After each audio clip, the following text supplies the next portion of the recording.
So, unahin natin itong spiritual message. It's time to rise, no? Ito na yung pagkakataon mo, mga kapiksi, para umangat sa buhay nyo, umangat, umunlad, umasenso, iangat yung antas ng iyong pamumuhay, mga kapiksi. So, wag natin sayangin yung pagkakataon na binibigay sa atin ni universe para maging ma-okay tayo sa ating buhay. Every day na gumigising tayo, guys, binibigyan tayo ng chance ni universe para ibuhay yung buhay na gusto natin. So,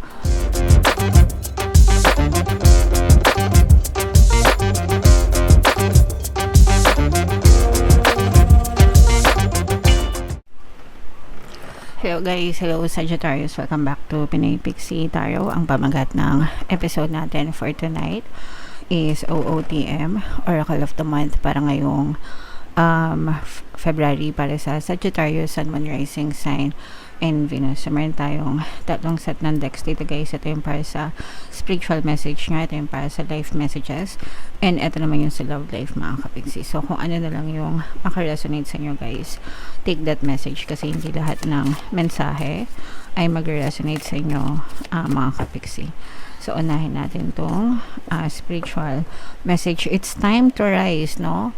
Ito na yung pagkakataon mo, mga kapiksi, para umangat sa buhay nyo, umangat, umunlad, umasenso, iangat yung antas ng iyong pamumuhay, mga kapiksi. So, wag natin sayangin yung pagkakataon na binibigay sa atin ni universe para maging ma-okay tayo sa ating buhay. Every day na gumigising tayo, guys, binibigyan tayo ng chance ni universe para ibuhay yung buhay na gusto natin. So, ano ba yung fino-focus ng ating energy, mga kapiksi? So, dun tayo mag-focus, guys, okay? So, basahin natin itong message na to, guys. No matter what's happening in our lives, we always have the potential to rise above it. Rising is one powerful choice away. Rise out of our negative thoughts or our limiting beliefs. Rise out of our comfort zone or our complaints. Rise out of our slump or out of the potato chip bag. Get up and rise. What are you waiting for, darling? Okay? So, ito, guys, syempre, kapag gusto nating umunlad, umasenso, kailangan baguhin din natin yung mga negative patterns natin, negative habits natin. Lahat, actually, guys, overhaul, no? Especially kung dun tayo dapat magsimula, guys, sa habits, sa pag-develop ng mga habits, sa ugali natin, yung mga negative na natin, no? Mas maganda, guys, kung gumawa kayo ng listahan, tapos unahin nyo muna sa ugali nyo, di ba? Kunwari, isulat nyo yung mga negative na ayaw nyo sa sarili nyo. Reklamador, mahiling magreklamo, maiksi ang pasensya, bugnutin, mainitin ang ulo, mainipin, di ba? Magagalitin.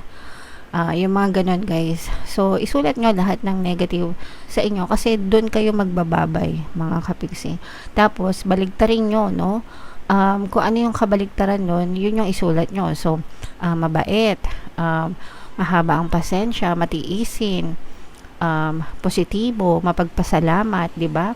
So, ganon, guys. Kumbaga, kailangan kasi nating i-revise, no? Hindi lang, paano natin ma-revise yung buhay natin? Ibig sabihin, paano natin mababago yung buhay natin kung tayo mismo hindi nagbabago, guys? Di ba? So, doon tayo magsimula sa sarili natin, mga kapiksi. So, yung ugali mo, yung habits mo, lahat, guys, yung mga paniniwala mo, yung patterns mo, yung nakasanayan mo, kung nasanay kang maging tambay, kung nasanay kang magsugal, magbisyo, 'di ba? Sayang yung oras mo. So baguhin mo, 'di ba?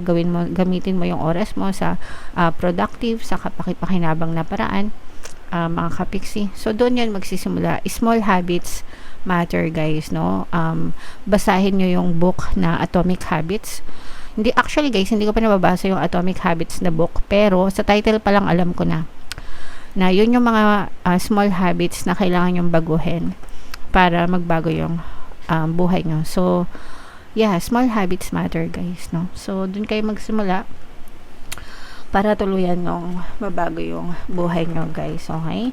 So, take one step at a time. Hindi naman yan biglaan, mga kapiksi, no? Hindi naman yan agad-agad. But, sabi ko nga sa inyo, guys, if everyday kumikilos kayo, excuse me, and if everyday consistent kayo, mga kapiksi, you are one step getting closer and closer to your goals. Okay? Alright. So, yan yung sorry guys. Yan yung spiritual message nyo. So, ito naman yung live messages, mga kapiksi. Habang sinashuffle ko to, guys, panoorin nyo muna yung video natin regarding sa ating paano mag-manifest ng abundance video course. Kapiksi, sawa ka na ba sa mga struggles at hirap sa buhay mo? Masipag ka ba at masikap sa buhay ngunit hindi ka pa rin umaasenso? Ilang beses ka na bang nag-attempt mag-negosyo at mag-invest pero palagi ka pa rin nalulugi? Sa pagkakataon na ito ay maaaring may subconscious beliefs ka na nagiging balakid sa iyong pag-unlad at pagyaman. Introducing, paano mag-manifest ng abundance video course. Dito ay matututunan mong ma-overcome ang mga balakid mo para tuluyan ka ng umunlad, umasenso, sumagana, maging matagumpay, successful at maswerte sa iyong kabuhayan, pera, trabaho, negosyo sa lapi at kaperahan ng bonggang-bongga. Dali, mag-send na ng email sa pinoypixie@gmail.com at simulan na ang iyong pagyaman ngayon. Alright, so sa lahat ng gusto mag-avail ng course, guys, meron tayong paano mag-manifest ng abundance video course, paano mawala ang third party at magkaroon ng harmonious na relationship, paano pabalikin si ex revised breakup. Sa mga interesado, guys, mag-send lang kayo ng email sa pinoypixie@gmail.com. And sa mga naghahanap ng pampaswerte, guys, sa Venturin tsaka sa Turin, may makikita kayong mga link sa description box. So, ito yung ating mga life messages. Meron tayong soulmates at saka round and round. So, itong soulmates, mga kapiksi, ibig sabihin nito, kung meron na kayong mga partner o specific person, maaring sila na yung soulmate nyo, guys. And kung kayo naman ay single, mga kapiksi, maaring yung makilala yung soulmate nyo, guys, no? Sa relationship naman, hindi naman lahat ng nagiging karelasyon nyo, jowa nyo ay soulmate nyo, no? Bihira lang yun. Pero sometimes, kapag malakas talaga yung connection nyo, mga kapiksi, very much compatible, mararamdaman nyo naman kung soulmate nyo sila. Guys, especially kung pinagdadasal nyo. Kasi pag pinagdadasal, talaga meron yung divine intervention, mga kapiksi. Okay? So, yeah. I-mind-mind nyo na yung mga soulmates. Pero guys, pagka soulmates, no, it doesn't mean na hindi na kayo mag-aaway. Meron pa ring differences yan. Kahit gaano kayo ka-compatible, meron pa ring differences yan, mga kapiksi. So, hindi pa rin kayo absuelto sa pag-aaway. Pero, mas magaan yung relationship, mga kapiksi. Okay? Alright. And ito naman, round and round, guys. Ibig sabihin nito, nag-i-spiral kayo, no? Paulit-ulit. Never ending, round and round. So, kita nyo naman yung image ng card is spiral, guys, no? Paikot-ikot, paulit-ulit. So, for some of you guys, pwedeng positive, pwedeng negative, depende sa inyo. Pero for some of you guys, pwedeng, if ever man na hindi kayo kunwari, negative ito, may mga problema, sitwasyon kayo na paulit-ulit. Ibig sabihin, guys, hindi siya matapos-tapos kasi hindi nyo rin pinuputol yung pattern, mga kapiksi, kaya paulit-ulit siya. Ibig sabihin, guys, paulit-ulit lang din yung focus ng attention nyo dun sa energy na yon, sa mga problema. And naintindihan ko yan, guys, kasi naranasan ko rin yan, yung tipong kasagsagan ng problema, yung tipong pagising mo, nasa isip mo agad problema, sakit sa dibdib, di ba? Hanggang sa maghapon, puro yun ang naiisip mo kahit ayaw mong isipin. And then, pagtulog mo, ganun pa rin. So, kinabukasan, repeat na naman. Okay? So, kapag ka ganun, guys, talagang mahihirapan kayong kumawala sa ganyang sitwasyon. Pero, kailangan mo ng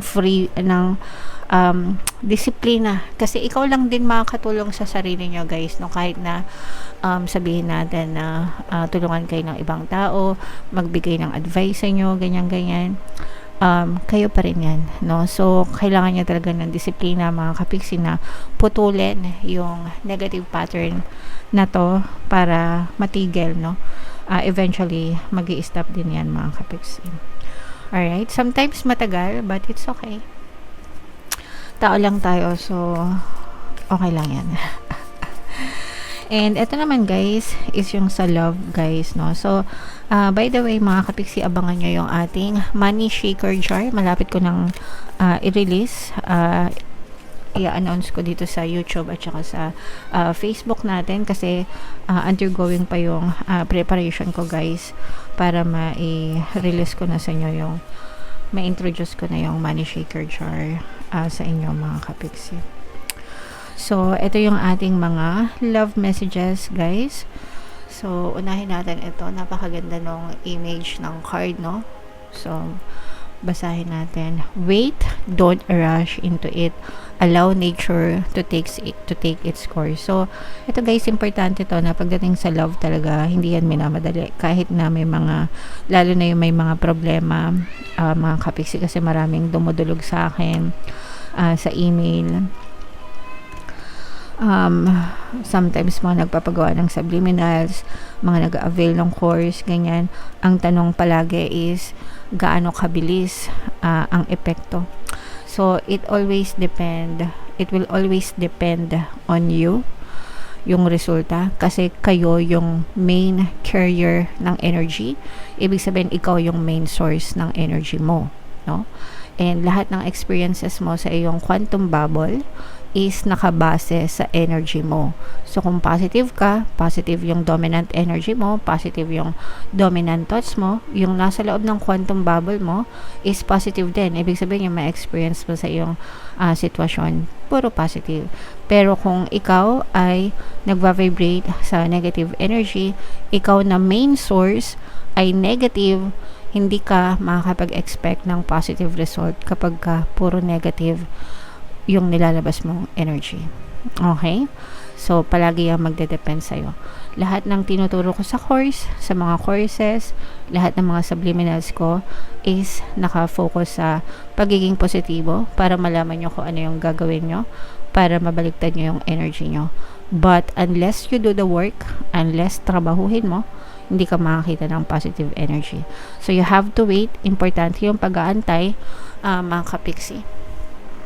And importante yung disiplina, no? So, pagdating sa discipline, pagdating sa love, guys, hindi yan minamadali. Make sure na ikaw mismo, baguhin mo yung energy mo, ayusin mo yung energy mo para maging maayos yung relationship nyo. Okay? So, yan yung first message. And ito naman, guys, tingnan naman natin to.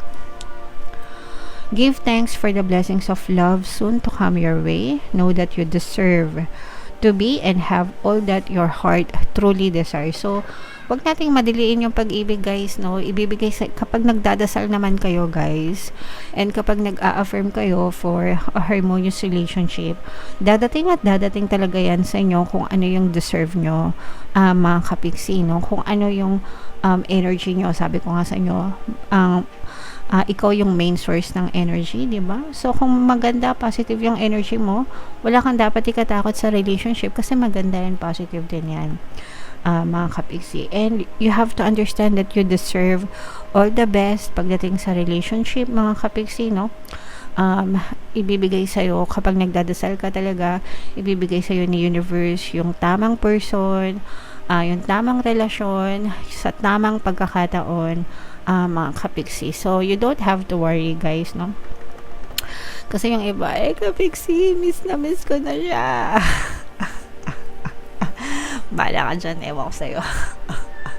Ayusin mo muna yung sarili mo kaysa sa magmukmuk ka dyan, iyak-iyak ka na, mamamatay ako pagka hindi siya bumalik sa akin. Joke lang. Pero, half meant yan, mga kapiksi. Ayusin nyo muna yung sarili nyo, guys, para maging maayos yung relationship nyo. Okay? Libre lang naman lahat ng subliminal dito. Mga courses, of course, yung courses, may bayad yon, mga kapiksi, dahil pinaghirapan ko yun. Pero, kung ayaw nyo magbayad, makinig na lang kayo ng mga libreng subliminals natin. Same din naman, makatulong yan lahat sa inyo. Pero, importante is, ayusin nyo yung sarili nyo, guys. Okay? Alright, so yeah. Comment down below, guys, if feeling nyo nakaresonate kayo, and i-mind nyo na yan mga magaganda sa comments. Saan kayo nakaresonate? Dito ba sa spiritual? Dito ba sa life? Or dito ba sa love life? Comment down below, mga kapiksi. Ito yung ating 2026 kapalaran, guys. Ito naman yung ating success stories ng paano mag-manifest ng abundance video course. Click here to subscribe, guys. Thank you for liking, sharing, and subscribing. See you next time. I love you all. Have a nice day. Bye-bye.